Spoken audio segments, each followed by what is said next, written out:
Alright, I'm going to show you a quick way to make wings and stuff that are kind of bubbly or pillowy, like you wanted to make there. And I found this method works pretty well. I'm going to, and this is actually based off a sketch. Let's see, I think I only used a few of those.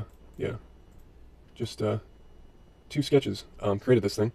And of course you can add, when you draw the sketches, a lot more of the feathers. So let's try doing this. I'm going to create a sketch and make a spline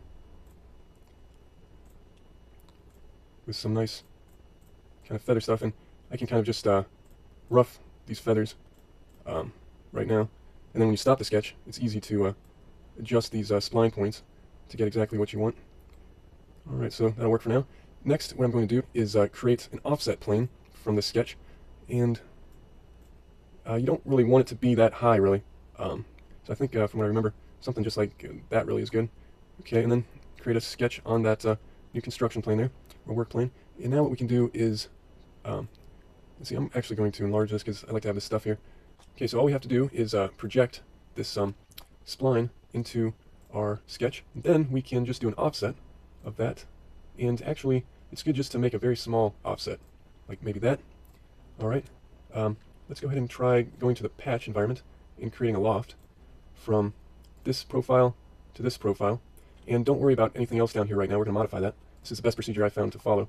So what we can do next is say a patch, create, for now, be sure your sketch visibility is turned off because you want to be sure to choose the edge of your actual loft there. Do tangent for now, don't try curvature yet. Okay, so that basically creates a nice pillow.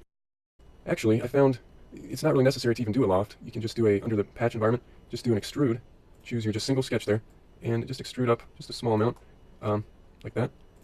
Now you can do this trusty patch, turn off your sketches, choose the top edge of our extrude, try tangent.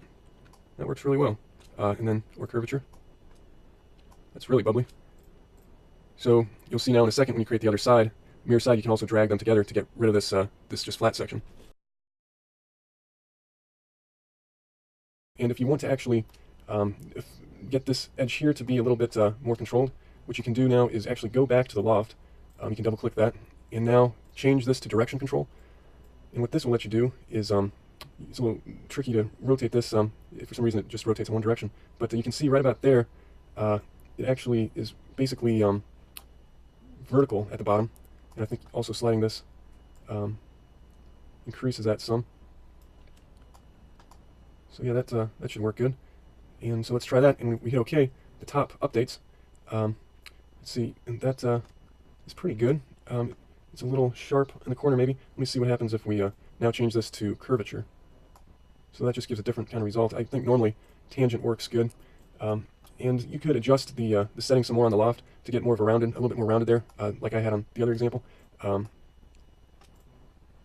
you can of course also add additional layers of sketching, but I found that's not really necessary to control it. Another thing that I didn't quite figure out how it works for this loft is it's got this this line that you can move to different locations of the profile, and I'm not actually sure exactly what that is doing. Let's see, what about actually, what if we try and edit something like this? What's that going to do?